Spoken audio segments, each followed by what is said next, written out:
Hey everyone, it's Jack, and I'm out at the KDE.org website to take a look at Neon KDE, or KDE Neon. KDE Neon, this was a request from Trent Does Linux Stuff. And so KDE Neon is something that always had a reputation for being really great. Of course, this is from the KDE people themselves. KDE Neon is something that has a stable core, plus all the latest and greatest software and everything like that. So it's kind of the best of the both worlds. You don't have to give up stability to have cutting edge software. So unlike, some Debian or Ubuntu spins where your software is so old it's got cobwebs on it, you actually get the latest stuff. So I think that's really cool. And I like how they wrote it out here on the website. Solid core, latest features. That kind of says it all.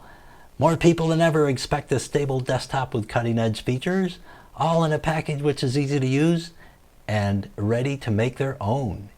So yes, this is like the intersection, as they put it, of both of these needs, using a stable Ubuntu long-term release as its core, packaging the hottest software fresh from the KDE community ovens. So yeah, really well said there. I think that's kind of the way it is. And down here I totally can relate to this. Make computing your own with Plasma Desktop. And so I like the way they think. We think that your desktop is your desktop. Make it unique with the option to dive into every minimal detail from visuals to work patterns. Plasma Desktop from the KDE community is smart, effective, and beautiful. That says it all. Using KDE Neon, Plasma and KDE applications will be continuously updated. So no more waiting, adding package archives, or downloading source code if you want what's new. So there you have it. Can't wait to take a look at this. And if we scroll up here and go to the download page, here we got download KDE Neon, and we have our selection of live images.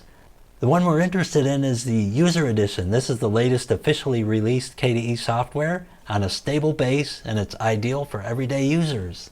And so this is like where you get that perfect balance where you can have the latest features and the newest stuff, yet have a stable core and not have to worry about those occasional little things going haywire on you so much, as compared to maybe like Arch, which is pretty cutting edge, and sometimes all the little bugs aren't caught. And then you have these other ones here. You got a testing edition, unstable edition. Kind of reminds me of me. I'm a little unstable. And then we got the developer edition, which is also the unstable edition, plus development libraries are pre-installed. So that's really cool too. So if you like really being cutting edge and you're kind of like an Arch kind of guy where you don't mind having the latest stuff and running into bugs here and there every once in a while, you might want to give this a try if you just want to be like way out there on the edge. But for most of us normal humans, I think the user edition is really the way to go. So I'm going to go ahead and download this, load it into my VM, and I'll be right back. Okay, I went ahead and downloaded it and I installed it, because the installer was so simple that there really was nothing to go over other than just a few steps. So nothing that anybody couldn't do just by instinct. So instead of wasting your time with all the install, I went ahead and installed it. And so here I am. I'm going to go ahead and log in and check it out. Wow, that's a really great environment here. This is fantastic. Wow. So let's have a look around. So here's our application launcher here, and if we go up here, we got, looks like a bare minimum install of software, which is really great. That means I don't have to remove a bunch of unnecessary stuff that I don't need. So I can put in what I want. That's nice. VLC media player, Ocular. So no Office, iBus preferences, that's cool. So if I want to have like Pinion on my desktop, that's great. Our basic system things here, KSysGuard, emoji, and so forth. And oh, one thing I want to mention too before I forget, when I installed the KDE Neon, in order to have the compositing effects, I needed to also install with my VirtualBox the Guest Editions ISO. So you want to install that if you want to have your graphics working properly, so you can process things like wobbly windows like that and so forth. Your compositing effects. And you won't have those if you don't install the Guest Editions in VirtualBox. So you want to remember to do that. And to do that, I'm going down here to my VirtualBox menu, and it's just under Devices. And then select Insert Guest Edition CD Image, and then that will insert. And then you would just simply open up a console and go to your mounted drive and take this guy, your VBox Linux edition, drag it into your terminal, and then go backwards with your left arrow key all the way to the beginning and put sudo in front of it and a space. Hit enter and it'll run the whole thing. Of course, I don't want to run it again because I already did. And if you get an error message that says, like a GCC error message, GCC Perl make, something like that, then all you got to do to resolve that issue is to just do a sudo apt install GCC space and make. And then it'll go ahead and install those packages. And after it does that, just repeat step 1 by hitting the up arrow key and run this installer again, this VBox Linux edition, and then it'll install no problem. Then restart your computer and you're good to go. Guest Editions will be installed and you'll have compositing. So I just thought I'd throw that in there real quick. All right, where were we before I rudely interrupted myself? Oh yeah, VBox. Let's see if htop's installed. And not. So I'm going to go ahead and put that in there real quick. So do sudo apt install htop. My secret password. Not really a secret, but Okay, now let's go ahead and run htop. And wow, 563. Not bad. Especially considering that I got my compositing enabled too with my wobbly windows. And I think it's also running Windows previews maybe. Yep. And I think that was already running by default, so I didn't even have to add that. But that is impressive, 570. So it's really good on resources. A lot of spins that I use, KDE spins, that I've evaluated, htop on the boot up is usually closer to a gig. So I can tell right off the bat there's very low overhead here. And of course this is coming right from the KDE people themselves.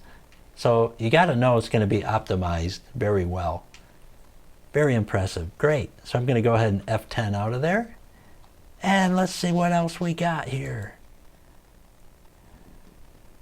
So like I said, this is kind of bare bones here, so we can just kind of install things that we need. And I went ahead and installed htop through the console, but we can also use Discover down here and bring that up and do it visually if you're more of a visual person. Now normally what I would do if I were going to be using this is I'd go in here and kind of install my staples like OBS Studio, Inkscape, GIMP. Under multimedia I would probably put in, well, OBS Studio would be under multimedia, I guess. This already has VLC player on it, so that's cool. I'm glad to see that's already in there by default. So really, yeah, I mean, I would just install my essential stuffs. I guess under Office, you could put in LibreOffice. I wonder if they have WPS. I like WPS Office myself. And they do. Wow. I'm impressed. I didn't think that would be in the repositories here for this, but it is. How cool is that? I'm just going to go ahead and hit install. What the heck? Why not? And I'll just kind of let that install. I'll just throw an Office suite in there just to say we did. And So while that's doing that, let's explore some more. So again, we got our K-sys guard. So if we bring that up, we can kind of see our... This is kind of like equivalent to the task manager in Windows. And this kind of changed because I hit that little thingy down there. But we'll just let that keep installing. And so here's our system monitor. It's kind of showing our processes right now. It's really a well-made monitor, especially in this newest version of Plasma, or KDE actually, which is 5.21.5. That's what showed up on the boot up. And that'll also be in our about when we go in the settings. But here it's showing our CPU history. This is kind of all the visuals here. And it's pretty high right now because it's running this install. So getting a lot of big peaks there. Along with other things like OBS Studio probably running outside the virtual box. Because we are in virtual box. So we're using a little more CPU than we probably would with KVM. I'm speculating. So yeah, as far as applications go, it leaves you with all the basics and then lets you install the stuff you need. So I like that. So let's run into our system settings real quick and see what we got here. So here we have all our normal system settings. And if we go to Appearance, we can see that Breeze is our default, which is cool. I do like Breeze. And then here's our icons. So we're using the Breeze icons. And again, if you want to install any of these things, one of the cool things about Plasma is you can just hit Get New Icons or Get New Themes, whatever the case may be. And it'll just take you right out to where they're at. And you can just grab them, do a search and find them, and then it'll install them for you. You don't have to goof around with going out to websites and finding stuff and putting them in special folders. It's kind of a done-for-you thing. But since Office is installing over here, it's really kind of hanging up my thing here. So that's just kind of too much going on for this little computer. But I think you get the gist there.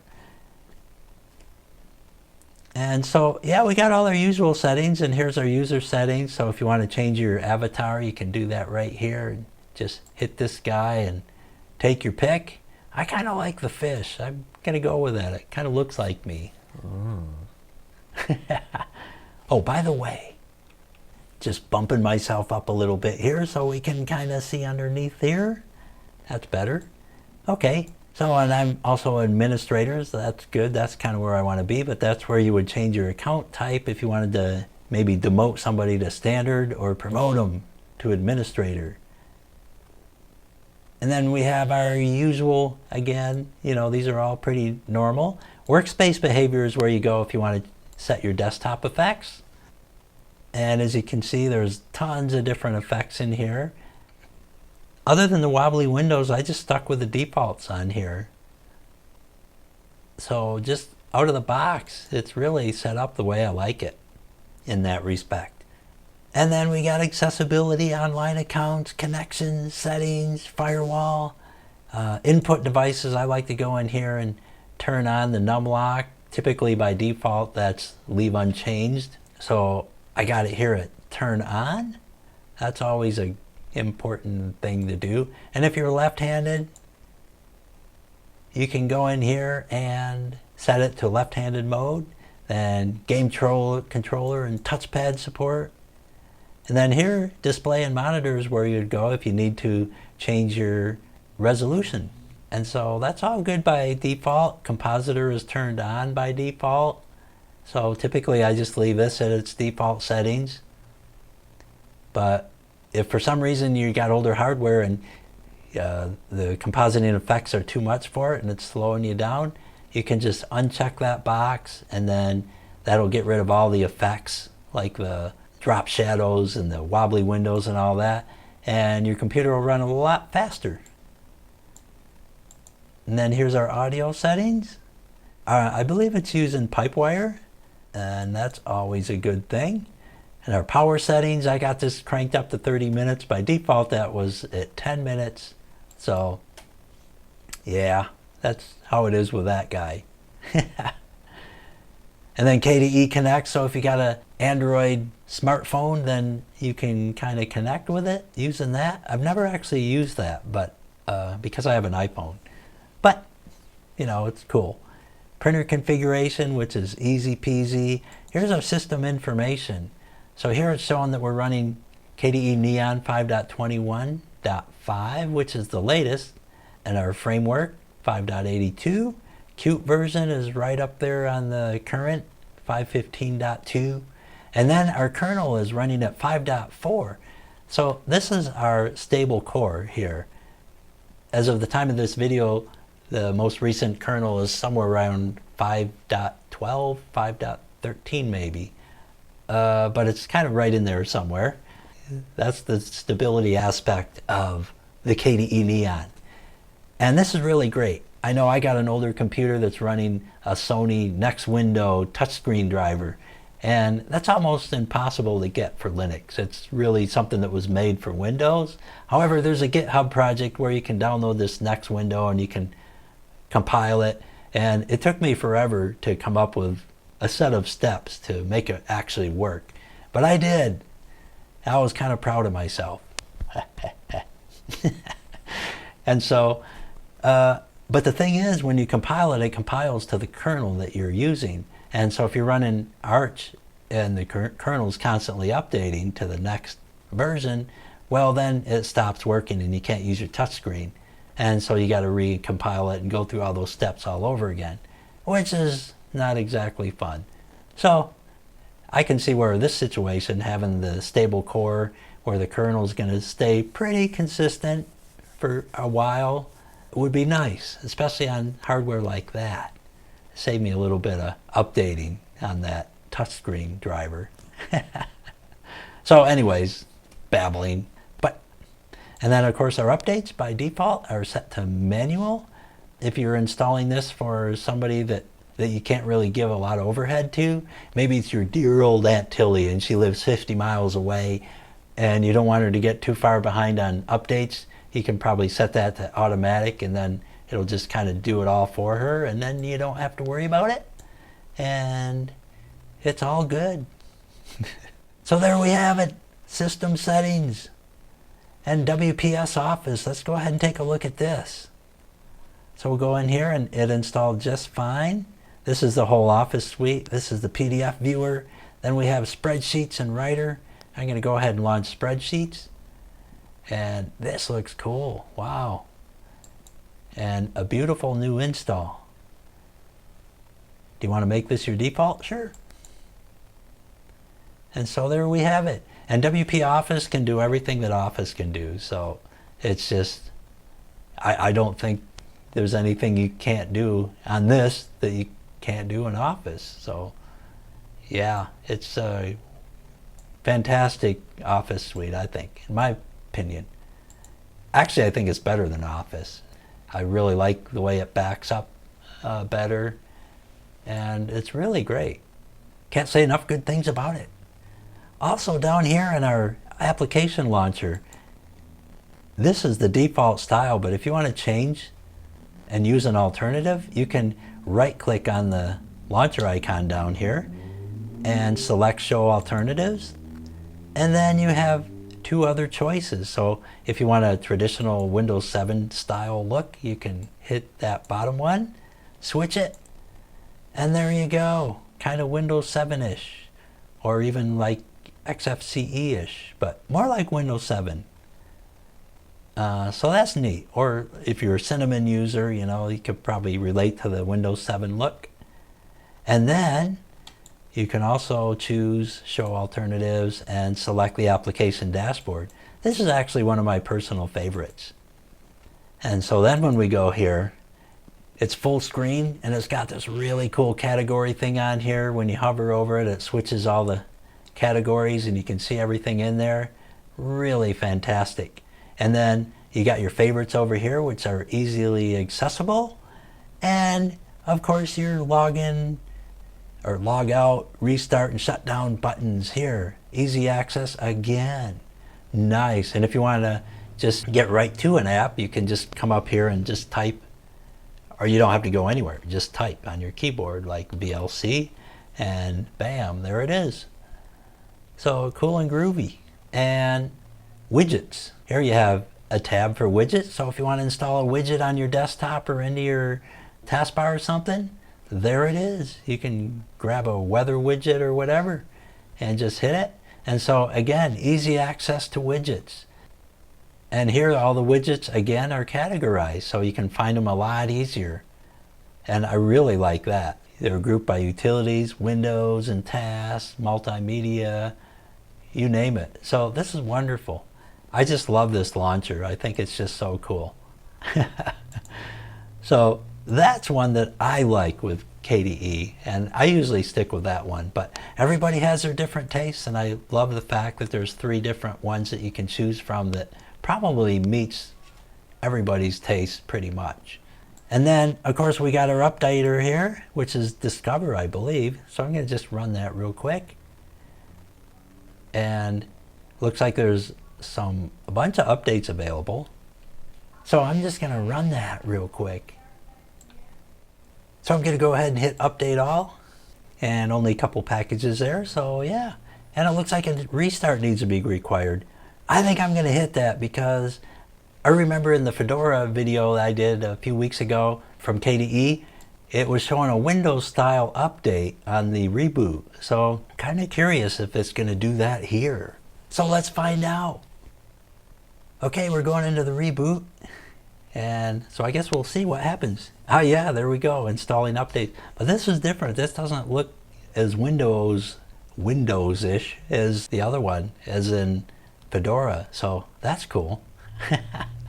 But still, it's like, but there is a reason for this, and especially if you're doing like kernel level updates and headers and so forth, you need to restart. So it's actually kind of saving you some headaches, because if you were doing some of those types of updates, certain applications, if you were running at that same time and you didn't restart, could start getting unstable on you. And some people don't restart their computers, they let them run 24/7. So I can understand the logic in it. And I believe that if you do an update and it's just local to your applications and there's nothing really kind of on the kernel or config level, then I don't think you're going to get that when you restart. At least in my observations on Fedora, you didn't. So that's something to keep in mind. And we're back in. So, yes. And what do I got to say about KDE Neon? I got to tell you, no nonsense, no bloat, just pure KDE goodness from the source. That just kind of sums it all, really. Bottom line. Really, this is, if you want to be cutting edge in your software and yet have the stability without the bloat, then this is a great way to go. I think if I wasn't addicted to the Arch and the Arch repositories and all that, I'd be real happy with this. Even the repositories that we have here are quite good. And so in this short time that I've been using KDE Neon, I can really say that I just cannot find any flaws at all. So it's really working great. And by the way, the default session is X11. Wayland is also available, but it's just not the default. But you can select either Wayland or X session in your login area. Personally, I stick with X session right now, because with X, I'm not really having issues, but I have issues in Wayland with some of my software, even now. So I'm still not ready to use Wayland, but I think Wayland is almost there. Almost. So absolutely, yes, I give KDE Neon a total thumbs up, and another one just for good measure. So yes, I recommend KDE Neon. It's a great distro, and like I said, no bloat, no nonsense, just pure KDE goodness, and it really is very good with resources. I love it, and I love the fact that you can just get in there and install your own stuff, and it's not loaded up with all kinds of pre-installed things that a lot of people don't need. I like being able to build up my own inventory of the apps that I need and want to use, and so this fits that bill perfectly. And it's a great way to experience KDE without the headaches. So, yeah, what more can I say other than, yeah.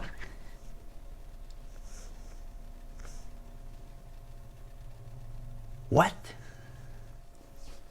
Who the heck are you? Wait, Derek? Whoa, wait a minute. Are you that YouTube dude with the Distro Tube channel? Yeah, that's me. Wow, that's freaky, man. How'd you get in here?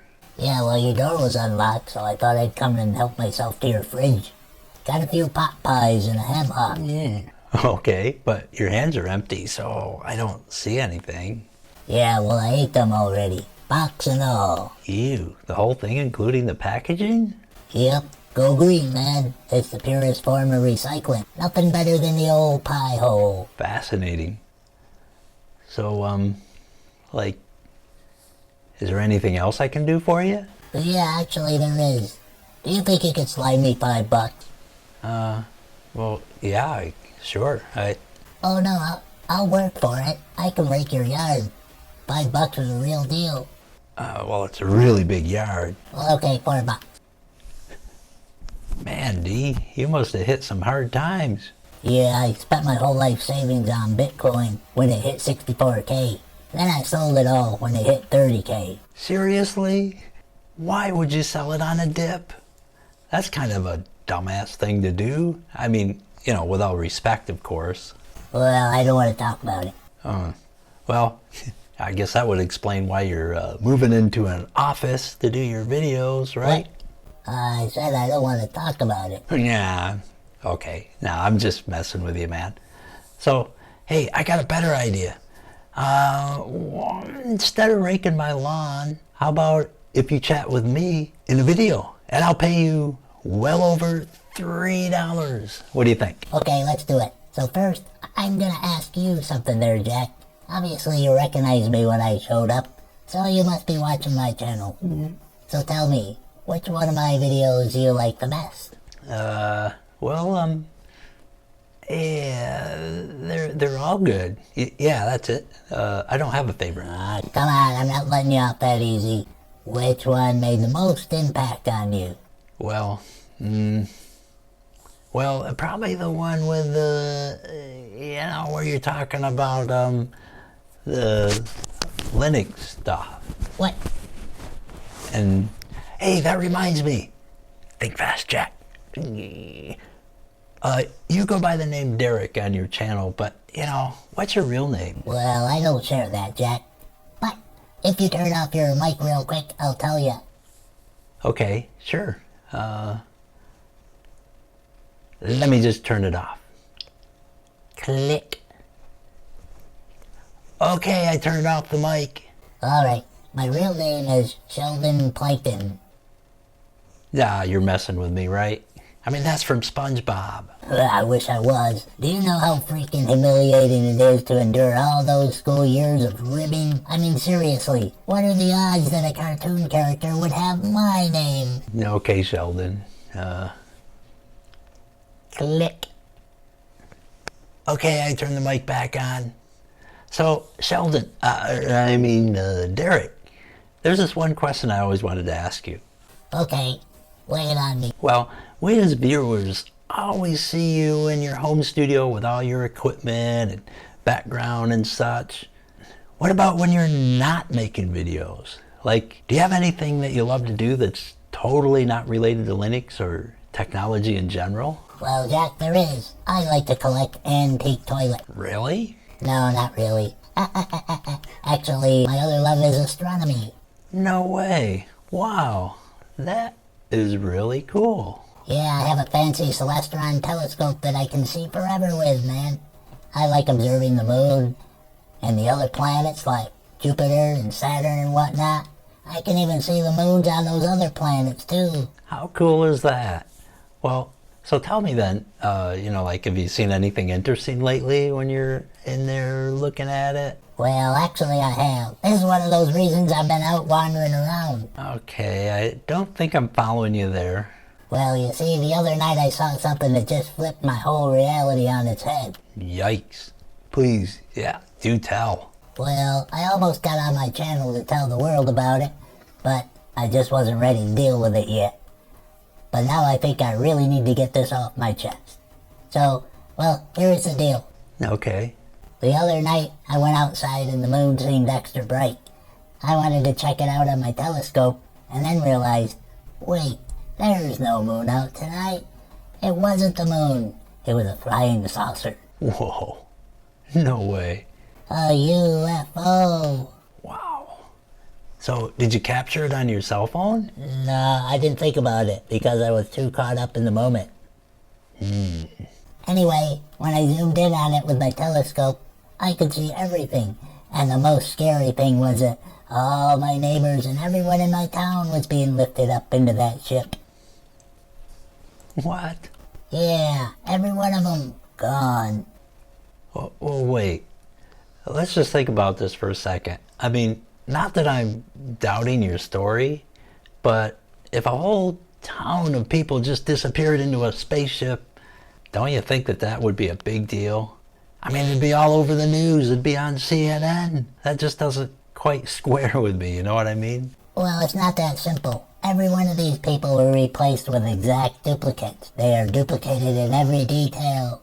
Every hair, pimple, and skin blemish are exactly replicated. You can't tell the difference.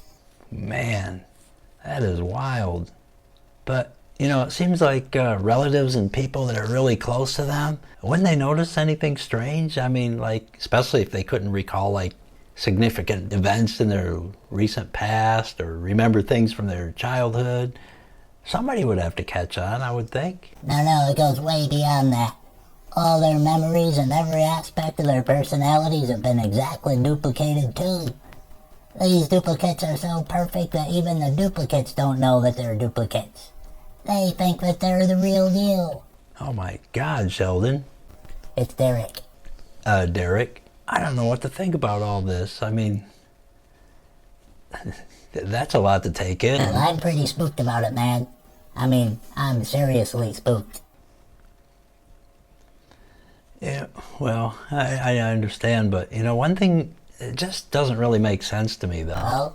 What? How come everyone around you and the whole town went up in that ship except you? I mean, it seems that you were watching all this from your backyard, right? That's right. Yeah, I don't know. Maybe they just overlooked me for some reason. Do you think maybe they did take you? What do you mean?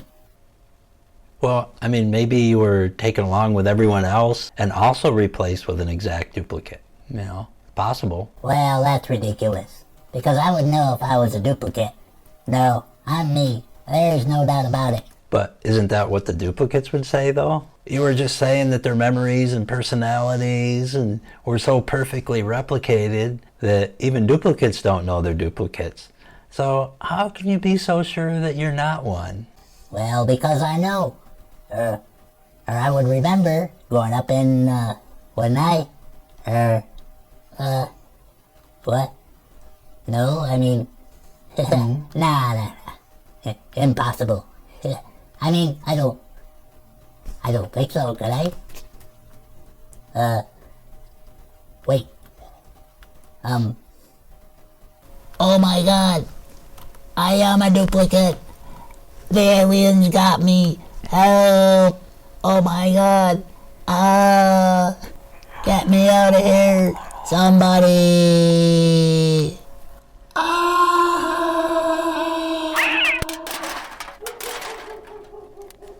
Man, that didn't end well.